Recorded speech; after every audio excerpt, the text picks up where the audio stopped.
Trotsky opens chapter 15 of his history, the chapter on the Bolsheviks and Lenin, with the following quote. On the 3rd of April, Lenin arrived in Petrograd from abroad. Only from that moment does the Bolshevik Party begin to speak out loud, and what is more important, with its own voice.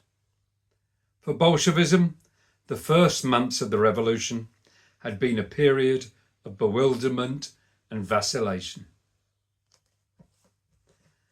And Trotsky explains how the leading organisations of the Bolshevik Party had put forward no clear opposition to the provisional government. Indeed, at the session of the EC on March the 1st, to discuss the handing over of the power to the bourgeoisie, not one voice was raised against the actual giving up of power itself, just the details. This was when 11 of the 39 EC members were Bolshevik supporters, including 3 Central Committee members. Similarly, at the meeting of the full Soviet to ratify the EC's decision on March the 2nd, only 19 out of the 400 delegates present voted against the transfer of power to the provisional government, when there were already 40 in the Bolshevik faction. The Bolshevik CC did adopt a resolution on March the 4th, talking of the need to move towards the democratic dictatorship of the proletariat and peasantry, Lenin's old formula. But these were really just academic points that weren't backed up with any specific directives for action. In reality, the leadership had submitted to the position of the Soviet majority of the compromisers. As Trotsky had predicted back in 1909, and as discussed in video number 3 in this series, now, after an initial revolutionary victory, the anti-revolutionary side of that old Bolshevik formula was being revealed. The first issue of the new Bolshevik newspaper Pravda, meaning truth, on March the 5th declared, "The fundamental problem is to establish a democratic republic." In an instruction to the workers' deputies, the Moscow Committee announced, "The proletariat aims to achieve freedom for the struggle for socialism, its ultimate goal."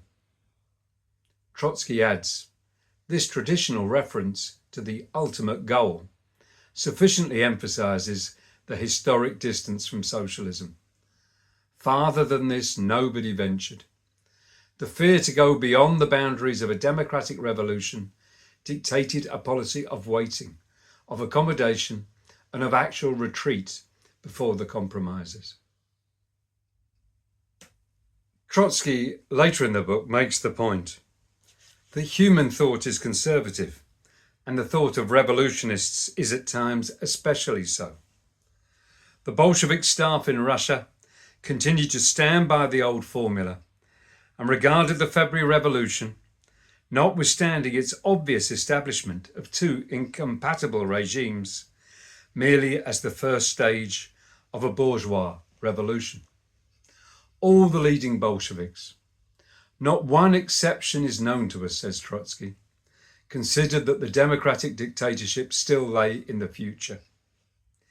After this provisional government of the bourgeoisie exhausts itself, then a democratic dictatorship of the workers and peasants will be established as the forerunner of the bourgeois parliamentary regime. This was a completely erroneous perspective.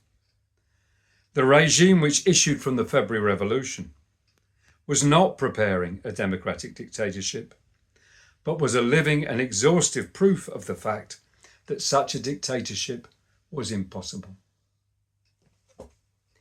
Now, many of the left Bolsheviks were opposed to the leadership's position, and like the Weibel Committee, had at first campaigned amongst the workers and soldiers for the seizure of power by the Soviets. This theoretically correct idea also matched the mood of many workers in the days after the revolution. However, thanks to the opposition of the leadership, the agitation was halted. A great opportunity was lost, and the Bolshevik influence on the masses magnified during the February days, declined, to be replaced by that of the Mensheviks and social revolutionaries, as we've seen.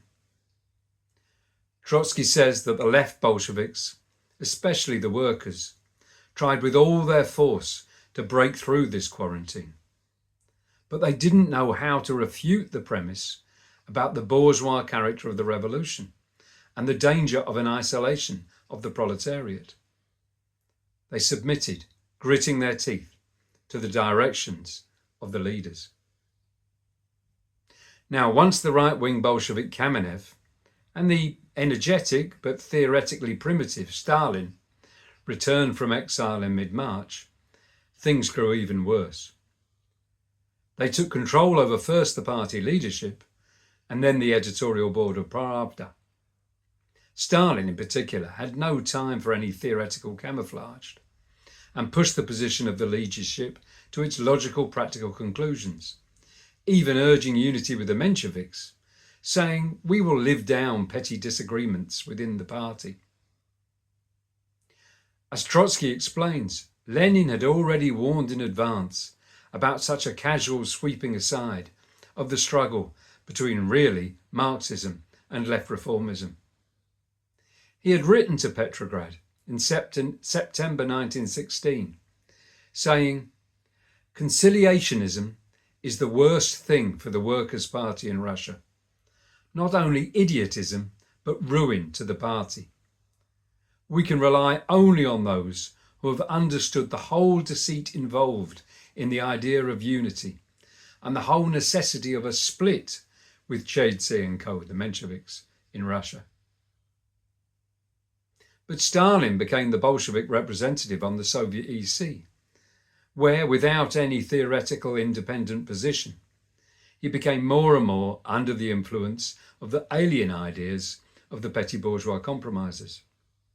In turn, Stalin, together with Kamenev, influenced the Bolsheviks' thinking, convincing them to support many Menshevik resolutions. In the provinces, the Bolsheviks and Mensheviks entered into united organizations, with resolutions in many Soviets being adopted unanimously. At the All-Russian Soviet Conference on March the 29th, the official resolution prepared by Dan denying the existence of the dual power was supported by the Bolshevik faction, notwithstanding the fact that many conference delegates had made speeches denouncing Bolshevik excesses.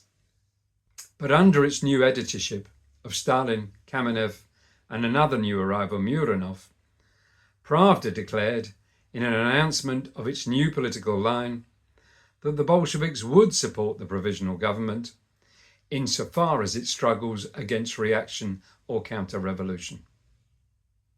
Stalin made the same political errors in a speech to the Bolshevik Party conference at the end of March. Stalin said, "The power has been divided between two organs of which neither one possesses full power. There is debate and struggle between them, and there ought to be. The roles have been divided. The Soviet has in fact taken the initiative in the revolutionary transformation. The Soviet is the revolutionary leader of the insurrectionary people, an organ controlling the provisional government. And the provisional government has in fact taken the role of fortifier of the conquests of the revolutionary people. The Soviet mobilizes the forces and controls. It is not in our advantage at present to force events, hastening the process of repelling the bourgeois layers, who will in the future inevitably withdraw from us." So what do you think of that?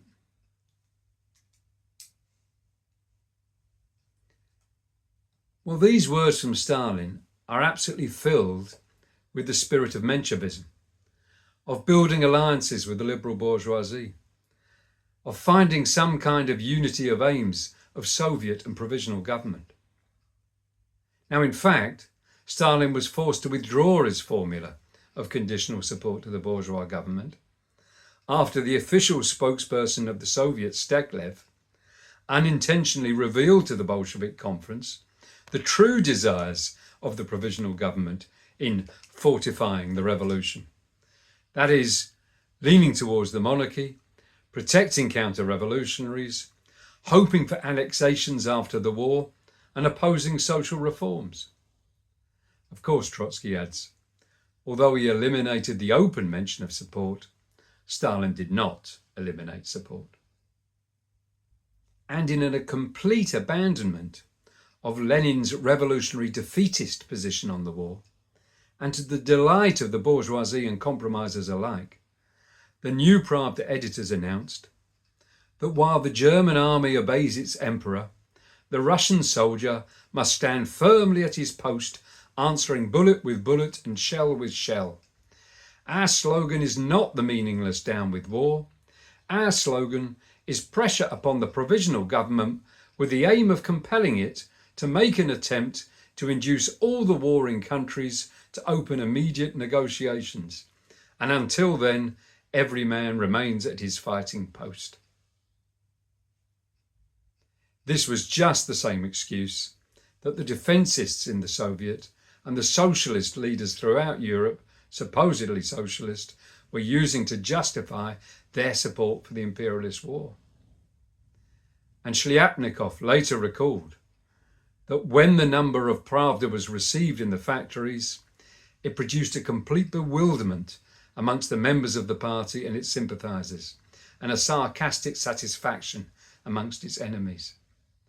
The indignation in the party locals was enormous, and when the proletarians found out that Pravda had been seized by 3 former editors arriving from Siberia, they demanded their expulsion from the party.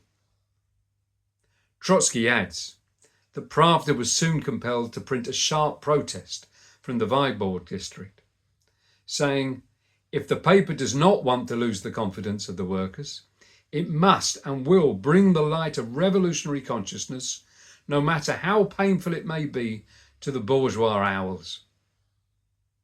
Trotsky adds that these protests from below compelled the editors to become more cautious in their expressions, but did not change their policy, adding that even the first article of Lenin, the letters from Afar that we will discuss in a moment, which got there from abroad, somehow passed by the minds of the editors. So the whole mass of workers and soldiers were being miseducated by the Bolshevik leadership, putting quite unnecessary obstacles in the way of the revolution. Now, throughout the war, Lenin had been looking on in frustration at the growing revolutionary movement from his enforced exile in Zurich. The British government had refused to give Lenin, Zinoviev and the other Bolshevik exiles the visa that they required to travel to Russia. And once news of the February Revolution reached Lenin in Switzerland, he tried desperately to think of a workable scheme to enable him to travel secretly to Petrograd. Meanwhile, Lenin scoured the bourgeois press for news of the revolution and attempted to make contact with the Russian Bolsheviks from Zurich. On March the 6th, Lenin sent a telegram to Petrograd, which clearly set out the main elements of a revolutionary policy which the party so desperately needed at that time. So what message do you think needed to be sent? Well, this is what the telegram said. Our tactic, absolute lack of confidence, no support for the new government, suspect Kerensky especially, arming of proletariat the sole guarantee, immediate elections to the Petrograd Duma, no rapprochement with other parties. Now, Lenin's sharp opposition to conciliationism with the bourgeois parties, or popular frontism as it would later be known, is clear in that telegram. Perhaps his only misjudgment from a distance was his call for elections to the Duma instead of to the Soviet, an understandable error considering Lenin's fragmentary knowledge of the exact political situation. But he then sent his letters from Afar, largely ignored by Pravda's editors, that set out a more detailed analysis. The first letter, written on March the 7th, argued that the revolution succeeded so quickly is only due to the fact that as a result of an extremely unique historical situation, absolutely contrary political and social strivings have merged. Namely, the conspiracy of the Anglo-French imperialists, who impelled Milyukov, Guchkov and co. to seize power for the purpose of continuing the imperialist war. On the other hand, a profound proletarian and mass movement of a revolutionary character for bread, for peace, for real freedom. Lenin continues, "He who says that the workers must support the government in the interests of the struggle against Tsarist reaction is a traitor to the workers, a traitor to the cause of the proletariat, to the cause of peace and freedom. For the only guarantee of freedom and of the complete destruction of Tsarism lies in arming the proletariat, in strengthening, extending and developing the role, significance and power of the Soviet of Workers' Deputies. The government of the Guchkovs and Milyukovs cannot give the people either peace, bread or freedom. It cannot give peace because it is a war government bound hand and foot by Anglo-French imperialist capital. It cannot give bread because it is a bourgeois government. But the people will learn that there is bread and that it can be obtained, but only by methods that do not respect the sanctity of capital and land ownership. It cannot give freedom because it is a landlord and capitalist government which fears the people and has already begun to strike a bargain with the Romanov dynasty." You couldn't get clearer than that. But at this stage, Lenin probably didn't suspect that these accusations of treachery could be directed at some in his own party's leadership. However, by March the 17th, he had begun to fear that the ease with which workers were being deceived into supporting the war might be in part due to Bolshevik errors. He wrote in alarm, "Our party would disgrace itself forever, kill itself politically, if it took part in such deceit. I would choose an immediate split with no matter whom in our party, rather than surrender to social patriotism." Lenin was now convinced of the urgent need of his returning to Russia, but also now realised this might only be possible through negotiation with Germany. Now he knew full well of the huge political difficulties that such a deal would cause, obviously leaving Lenin open to the accusation that he was some kind of a German agent. But he had no choice but to travel through Germany in what was called the sealed train to Petrograd, arriving there on April the 3rd. And Trotsky explains how Lenin's first impressions of the welcoming ceremony arranged for him must have confirmed his worst suspicions. He was handed a large bouquet of flowers, given a speech of greeting by the Menshevik Chedze, spelling out the official Soviet line on the revolution, and then even had to listen to a naval officer making a speech suggesting Lenin might want to become a member of the provisional government. Lenin lost no opportunity to get straight to the point. He turned away from Chedze and faced the assembled crowd and said, "Dear comrades, soldiers, sailors and workers, I am happy to greet in you the victorious Russian Revolution, to greet you as the advance guard of the International Proletarian Army. The Russian Revolution achieved by you has opened a new epoch. Long live the worldwide socialist revolution." Now, the several thousand workers and soldiers who had come to welcome Lenin may not have appreciated fully the political turnaround that Lenin was determined to begin from that moment. They were simply happy to parade Lenin through the streets of Petrograd to the Bolshevik headquarters.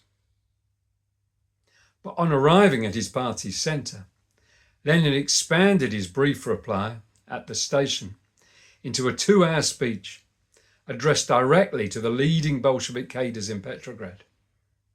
Now, his exact words went unrecorded, but many witnesses recall the astonishment with which Lenin's ideas were met. As Trotsky says, the fundamental impression made by Lenin's speech, even amongst the nearest to him, was one of fright. All the accepted formulas were exploded, one after another, before the eyes of that audience. Now, the political content of most of that speech can be read in the so-called April theses, which Lenin presented on April the 4th, developing them in a speech to the Bolshevik Party conference, which was still going on in Petrograd. Now, the main points were as follows. Number 1, that the war cannot be supported as one in defence of the revolution while the capitalists remain in power. Lenin says, in view of the undoubted honesty of those broad sections of the mass believers in revolutionary defensism, it is necessary with particular thoroughness, persistence and patience to explain that without overthrowing capital, it is impossible to end the war by a truly democratic peace.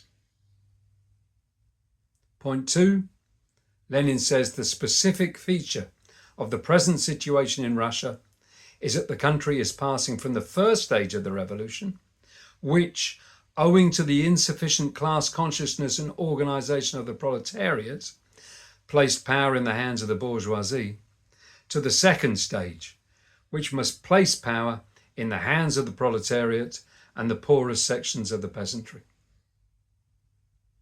Point 3, no support for the provisional government. In particular, Lenin wanted an end to the hypocritical appeals to this capitalist government to stop behaving like greedy capitalists. The fourth point was to explain that only the Soviets can provide a revolutionary government, and that while the Bolsheviks remain in a minority, they must expose the compromisers and patiently explain to the masses the errors of their tactics. In his fifth point, he looked to a new kind of state, calling for the standing army to be replaced by the arming of the whole people, for all officials to be elected, subject to immediate recall, and to receive only the average wage of a worker, and to say not a parliamentary republic, because to return to a parliamentary republic from the Soviets of workers' deputies would be a retrograde step, but a republic of Soviets of workers, agricultural labourers and peasants' deputies throughout the country from top to bottom. His sixth point was for the nationalisation of land to be placed under control of the Soviets. Seventh, for the setting up of a single national bank under Soviet control. Eighth, that socialism could not be built immediately, but that social production and distribution could immediately be put under Soviet control. 9, for the party programme to be changed, particularly as regards the war, the state and the party's name. And 10, for the setting up of a new communist international to break with the so-called socialist traitors. Now, Lenin's approach shifted the whole debate from one of finding objective excuses for supporting the bourgeoisie to subjective reasons as to why the proletariat did not seize power. As Lenin said in his speech, the reason is that the proletariat was not sufficiently organised. The material force was in the hands of the proletariat, but the bourgeoisie was conscious and ready. That is the monstrous fact. A dictatorship of the proletariat exists, but nobody knows what to do with it.